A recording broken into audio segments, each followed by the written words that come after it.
দুপুর ৩টা থেকে রাত ১১টা ১০টা ১১টা পর্যন্ত তারেক রহমান সাহেবকে সবসময় দেখি অনলাইনে কর্মীদের সাথে কথা বলছেন, পলিটিক্যালি অ্যাক্টিভ, প্রত্যেক ব্যাপারেই কথা বলছেন। তো আমি মনে করি he has his own strategy এই কারণে, বাট কোনো ষড়যন্ত্র বা কোনো বাধা এটা আমি মনে করি না। এছাড়া কিছু মামলাও তো আছে যেটা ডিউ প্রসেসে কাজ হচ্ছে, সরকার অ্যাপিল করছে, দেখছি অ্যাপিলের ডিভিশনে যাচ্ছে, সব কিছু ডিউ প্রসেস হচ্ছে। আমি শিওর সব কিছু শেষ হয়ে গেলে বাই টাইম ইনশাল্লাহ উনি চলে আসবেন। কি যেই অবস্থায় দেখছি পত্রপত্রিকায় যে খবরগুলো আসছে, আপনার চোখ নিশ্চয়ই এড়ায়নি চাঁদাবাজির সঙ্গে বিএনপির ছাত্রদল, বিএনপির ভাতৃপ্রতিম সংগঠন ছাত্রদল, যুবদলের নাম যেভাবে জড়িয়ে যাচ্ছে, সেটা কি আসলে নির্বাচনের আগে বিএনপির জন্য ভালো হচ্ছে বা ভালো কি আসলে উনি দেশের বাইরে থেকে চালাচ্ছেন? না, এই জিনিসটা তো একদমই ভালো না। আপনার বুঝতে হবে এটা পলিটিক্যাল কালচার। এটা এই যে চাঁদাবাজি জিনিসটা, আমিও তো একটা দলের প্রধান, আমি কোনোদিন একটা চাঁদাবাজকে প্রমোট করি না। এটা পলিটিক্যাল কালচারটা এরকম হয়ে গিয়েছে যে গত ২০-২৫ বছর যাবত এটা হচ্ছে। এখন ফেসবুকের কারণে, বিভিন্ন কারণে আমরা অনেক বেশি দেখতে পাই। আমার প্রশ্নটা হলো যে বিএনপি শুধু তারেক রহমান সাহেব হবেন কেন? বিএনপিতে যারা নীতি নির্ধারণ যারা আছেন, ওনারা কি রিজনেবল মানে সিদ্ধান্তটা নেয় কিনা এনার বিরুদ্ধে? তারপর তো আইন আছে, সরকার আছে, তারা কাজ করবে। আসলে কি চাঁদাবাজিদের কোনো দল থাকে না, ওনারা বিভিন্ন দলের উপরে ভিত্তি করেও চাঁদাবাজিটা করে। তো ওর এভাবেই হচ্ছে। আমি শিওর আপনার কথা রাইট, বিএনপির বিভিন্ন জায়গায় হচ্ছে, অনেক জায়গাতেই হচ্ছে টেন্ডারবাজি, পানি, বালুমহল দখল, নদী দখল, এগুলি হচ্ছে। এবং আমি শিওর বিএনপি যদি এটা না করে তাহলে আপনি তো জানেনই কি হচ্ছে। আপনি আওয়ামী লীগকে দেখেই তো শিখতে হয়ে যেতে পারে। আমি শিওর, বাট অনেকে যদি মনে করে যে বিএনপির টপ থেকে এগুলিকে প্রমোট করা, দ্যাটস নট রাইট। এটা সত্যি না, বিকজ এটার কোনো বেনিফিট আমাদের নাই। তো আমি সব বিএনপির নিচে যারা আছেন ওনারা সবাই দেখছেন ১৭ বছর দল ক্ষমতায় না, বিভিন্ন ধরনের মানুষ দলে থাকে, তারা অনেকে চাঁদাবাজি করে, অনেকে বাকি নিয়ে ওখানে টাকা দেয় না, যে যেরকমভাবে করে। এটা আসলে বাংলাদেশে একটা কালচারে পরিণত হয়েছে। আমি একদমই জাস্টিফাই করার চেষ্টা করছি না, বাট আই এম শিওর বিএনপিও তার ডিসিপ্লিনারি অ্যাকশন নেবে এবং আইন শৃঙ্খলা বাহিনীও তার কাজ করবেন। জি, নতুন যে দলটির নাম জাতীয় নাগরিক পার্টি। জাতীয় নাগরিক শক্তি বলে একটা দল হয়েছিল ২০০৭-এ। জি, আপনার নিশ্চয়ই মনে আছে ডক্টর ইউনূস যেটা ঘোষণা করেছিলেন। অনেকে দুটি দলের নাম মেলাচ্ছেন, যেটা সামাজিক যোগাযোগ মাধ্যমে দেখি মেলানোর চেষ্টা করছেন, এবং যেটা বলার চেষ্টা করা হচ্ছে সেই মত যারা বিশ্বাস করেন তারা বলার চেষ্টা করছেন যে ২০০৭-এ যে স্বপ্ন দেখেছিলেন ডক্টর ইউনূস, সেই স্বপ্নটা তিনি এখন এসে পূরণ করলেন, এবং তখন যে -2 একটা স্বপ্ন। আপনি যারা এই ধরনের একটা মতবাদ তৈরি বা এই ধরনের ভাবনা তাদের ভাবনাটাকে কিভাবে দেখেন? না, আমি মনে করি টু মাচ কনস্পিরেসি থিওরি। আমি এইভাবে আমি একদমই চিন্তা করি না। ২০০৭ সালের প্রেক্ষাপট ডিফারেন্ট ছিল। উনি রাজনৈতিক দল যখন আপনি করেন না, তখন আপনি রাজনৈতিক দল করে ফেললেন। এখন ইউনূস সাহেবকে আমরা সবাই মিলে বসিয়েছি। যে কোনো রাজনৈতিক দলের চেয়ে ওনার অবস্থানটা, বাংলাদেশের জার্সিটা একটাই জার্সি যেটা ওনার গায়ে আমরা সারা বাংলাদেশ ওনার গায়ে দিয়েছি। তো অনেকটা স্বাধীনতা যুদ্ধের ক্যাপ্টেন ইসের মতো। তো এখন উনি দল করে উনি ছোট হবেন না, উনি দল করে ২০০৭-এর সিচুয়েশনটা আলাদা ছিল। এখানে একটা কিংস পার্টি ছিল ব্যাক বাই আর্মি। এখানে তো আর্মি ব্যাক করে বসানো দরকার হয় না, ওনাকে আমরাই বসিয়ে দিয়েছি। এটা একটা বিপ্লবী সরকার, বিপ্লবের মাধ্যমে এসে ওনাকে বসিয়ে দিয়েছে। উনি সব কিছু, ওনাকে আমরা বিশ্বাসের জায়গায় রাখি, শ্রদ্ধার জায়গায় রাখি, দায়িত্বের জায়গায় রাখি। এটা জনগণের সরকার, জনগণ দ্বারা সরকার না, বা জনগণের সরকার আমরা মনে করি। তা আমি মনে করি ওনার নিজেকে উনি কোনোভাবেও ছোট করে এই জিনিসটা করবেন না। আর ছাত্ররা হয়তো ইনফ্লুয়েন্সড হয়েছে বা ওই নামটা পছন্দ হয়েছে, ওই নাম এভাবে নিয়েছে। আমি এর মধ্যে কোনো চক্রান্ত ষড়যন্ত্র এভাবে আমি দেখতে চাই না। জি, বিএনপির ঐক্যবদ্ধ আন্দোলনের শরিক ১২ দলীয় জোট ভেঙে গেল, এই তো গতকালই বোধহয়।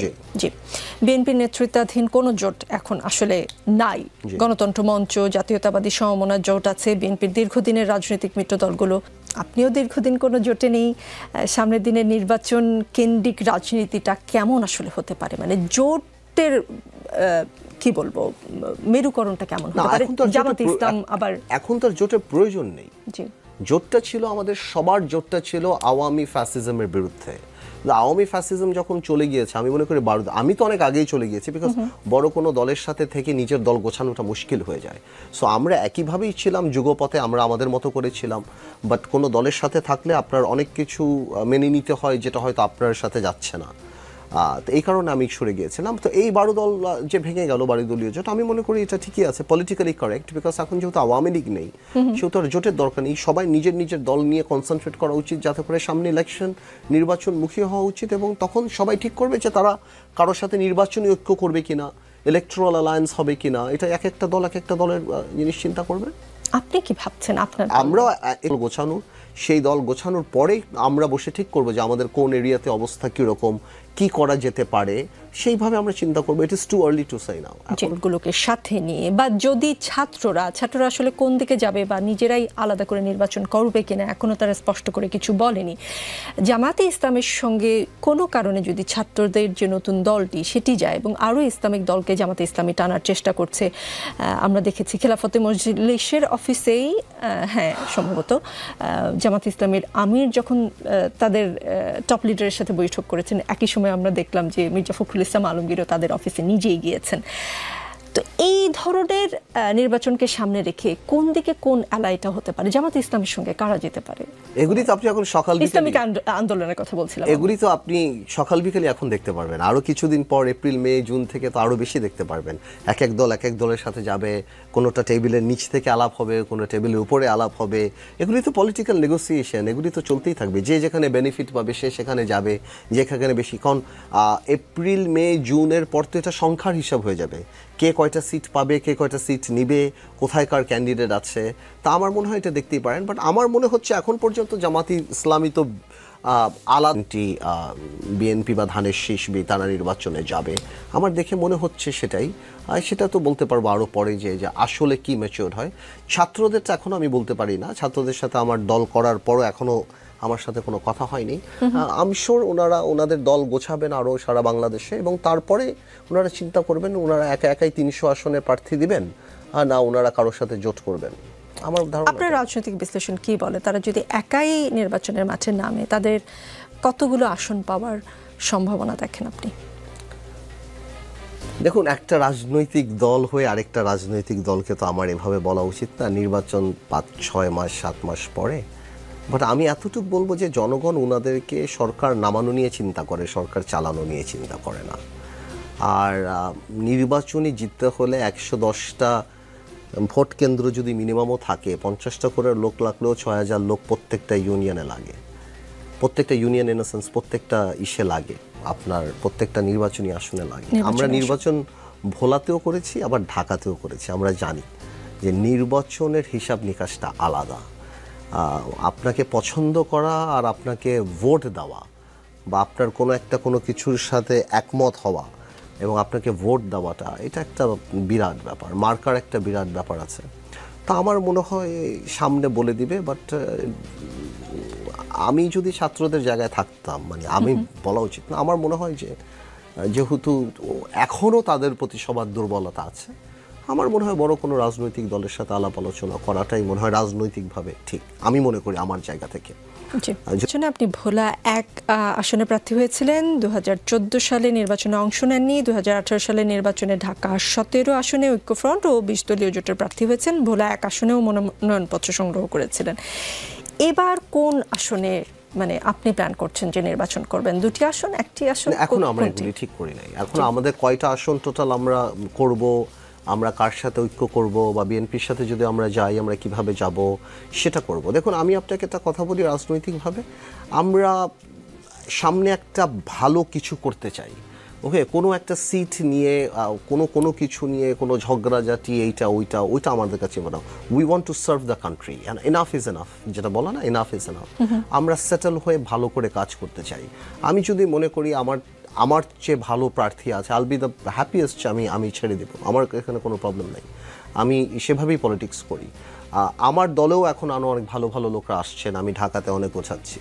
সো আরও অন্যান্য সিটও ঢাকাতে আমরা কনসেন্ট্রেট করছি, ঢাকার বাইরেও ফরিদপুর বা অন্যান্য জায়গাতেও ভালো ভালো ক্যান্ডিডেট আসছেন।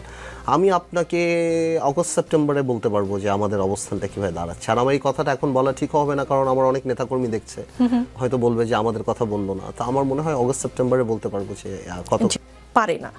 আমরা এরকমটাই দেখি, মানে তরুণদের রাজনৈতিক দল এনসিপি বলেছে তারা এক রাজনৈতিক ব্যবস্থার দিকে যাবে যেখানে কৃষকের ছেলে বা সমাজে নিম্নবিত্ত পরিবারের একজন সন্তানও যেন দেশের প্রধানমন্ত্রী হওয়ার স্বপ্ন দেখতে পারেন, তারা যেন মেধা ও প্রজ্ঞায় সেই স্তরে পৌঁছতে পারেন। এই ভিশনকে আপনি কিভাবে দেখবেন? কারণ আমরা যেটা দেখেছি বড় দুটি দল আওয়ামী লীগ বা বিএনপিতে সেই সুযোগ আসলে নেই। শুধু কৃষকের ছেলে কেন, রাজনীতি করতে করতে ধরেন ভীষণ অভিজ্ঞ। আমি যদি মির্জা ফখরুল ইসলাম আলমগীর সাহেবের কথাই বলি, তিনি বিএনপির খুব বিপদের সময় তিনি বিএনপির মহাসচিব, দীর্ঘদিন বিএনপির যত ঝড় ঝঞ্ঝা উনি দেশে থেকে তার পিছে সামনে নিয়েছেন মহাসচিব হিসেবে, প্রধানমন্ত্রী হবেন সেই চর্চা ছিল না, কিন্তু তরুণরা বলছে তারা সেই চর্চাটি তৈরি করার চেষ্টা করবে। তাদের এই ভাবনাকে আপনি কিভাবে দেখেন? বলে না একটা বয়স থাকে যে আপনি দুনিয়া পরিবর্তন করতে চান, তারপর আপনি আপনার নিজেকে পরিবর্তন করে ফেলেন। আমার মনে হয় এই তরুণ এই যে এই কথাগুলি থেকে অনেক কমপ্লেক্সের একটা ব্যাপার আসে, যে কৃষকের ছেলে হতে হবে বা আমরা হতে পাচ্ছি না, মানে মনে হয় একটা পুঞ্জীবিত কমপ্লেক্স কাজ করছে যে গরিব বলে হচ্ছে না। এটা আসলে সত্যি না। Politics is a different ball game. Mirza Fakhrul সাহেবের নাম নেন, আপনি যান নামই নেন, পলিটিক্সে শিক্ষা বলেন, অর্থ বলেন, বংশ বলেন, এগুলি আপনাকে অডিয়েন্স দেয়, কিন্তু খেলা আপনার খেলতে হয়। অনেক বড় বড় রাষ্ট্রপতির ছেলেরাও কিন্তু বাংলাদেশে কিছু করতে পারে নাই, আবার অনেকে করতে পেরেছে। শেখ হাসিনা বা খালেদা জিয়া হওয়াটা কিন্তু ইজি না, ইজি ছিলও না, কারণ সরওয়ার্দী সাহেবের ছেলেকে কিন্তু আপনি খুঁজে পাচ্ছেন না। ওকে, আরও অনেকে আছে, তাদের কিন্তু আপনি খুঁজে পাচ্ছেন না। সো আপনারা যেটা মনে করেন যে টেন্ডুলকারের ছেলে হিসাবে হয়তো আপনাকে সবাই চিনবে, কিন্তু খেলতে আপনার হবে 150 কিলোমিটার স্পিডে বল আপনার ফেস করতে হবে। বাইরে থেকে আপনি মনে করতে পারেন যে টেন্ডুলকারের ছেলে বলে চান্স পাচ্ছে না, গাভাস্কারের ছেলে টিকে নাই কিন্তু টিমে। So politics is difficult. So ওনারা বাইরে থেকে মনে করেন যে by virtue of our birth আমরা এটা হচ্ছি, জি না, এটা সত্যি না। এটা আমাদের অনেক কাজ করতে হয়। আমাকে যদি আপনি পছন্দ করেন, আমি তো এটাকে স্পিরিচুয়ালিটি মনে করি যে এটা গিফট আল্লাহ তাআলার তরফ থেকে হয়, কিন্তু এই পলিটিক্স অনেক ডিফিকাল্ট। বিকজ আপনি এক একটা স্টেজে যখন থাকেন আপনার এক এক ধরনের শত্রু থাকে। আপনি যখন বিএনপির স্ট্যান্ডিং কমিটির স্টেজে থাকবেন আপনার এক এক ধরনের শত্রু থাকবে। আপনি যখন এর উপরে চিন্তা করবেন আপনার শত্রুর লেভেল আবার ডিফারেন্ট।